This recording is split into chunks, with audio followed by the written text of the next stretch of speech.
আজকে যে কোনো একটা নিবা। আমি তোমাকে ইলম দান করব, তুমি ইলম নিবা, আর আরেকটা দান করলাম বাদশাহী। এই দুইটা জিনিস তুমি কোনটা নিবা বলো? একটা হলো ইলম আর একটা হলো বাদশাহী। সুলাইমান আলাইহিস সালাতু ওয়াস সালাম বাইসা কোনটা নিছে জানো?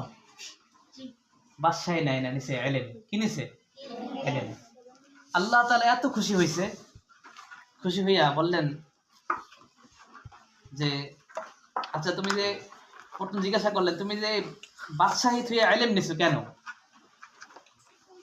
সুলাইমান আলাইহিস সালাম বললেন দেখেন দেখেন আল্লাহ দেখেন, আমি যদি বাদশাহী নেই